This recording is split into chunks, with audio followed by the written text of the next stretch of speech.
더불어민주당 코로나 비상대책본부 코로나 상황실장 신현영입니다. 코로나 브리핑을 시작하겠습니다.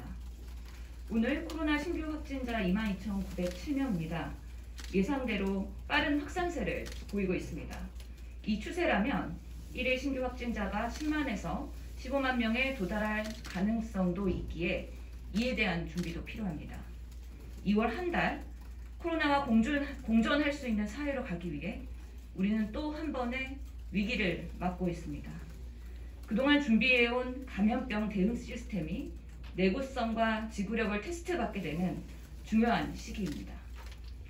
정부는 향후 2주간 거리두기 지침을 다시 정해야 할 시점입니다. 감당 가능한 의료체계가 전제되어야 거리두기 완화로 갈 수 있다는 점 여러 차례 강조해도 지나치지 않습니다. 오늘부터 동네 의원에서 코로나 진단검사를 시작합니다. 오늘을 기점으로 1차 의료 지역사회 역할 기능이 강화되어야 하는 숙제가 있습니다.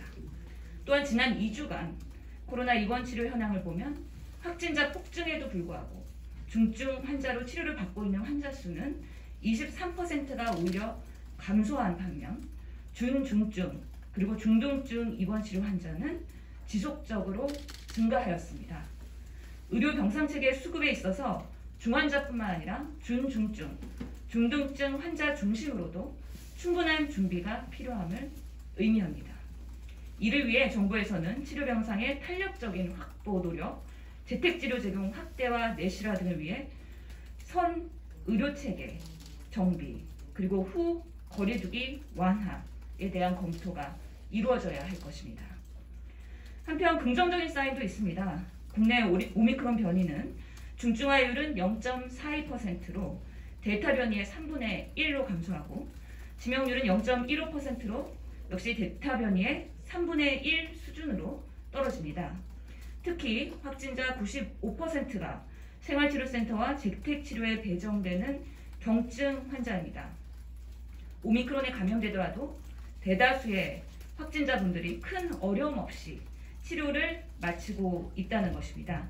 이에 확진자와 치료 완료자가 사회적 활동이나 그 복귀 과정에 지장이 없도록 우리 사회가 서로 배려하는 분위기가 조성되어야 할 것입니다. 더불어 2월은 추경을 위한 국회 시간입니다. 방역에 협조한 국민들에 대한 충분한 보상 기전을 만드는 데 있어서 2월 국회는 추경 논의를 절박한 심정으로 진행해야 합니다. 특히 대선을 앞둔 시점에 여야 모두가 국민을 위해 얼마나 제대로 일을 하고 있는지 입증할 수 있는 시기가 될 것입니다. 감염병 앞에 여야가 있을 수는 없습니다.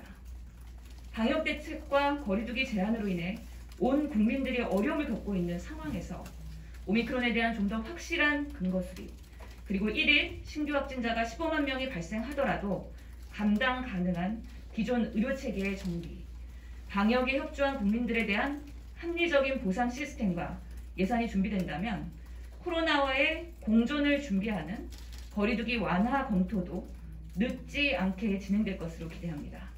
더불어민주당의 이에 한 발 더 앞장서겠습니다. 이상입니다.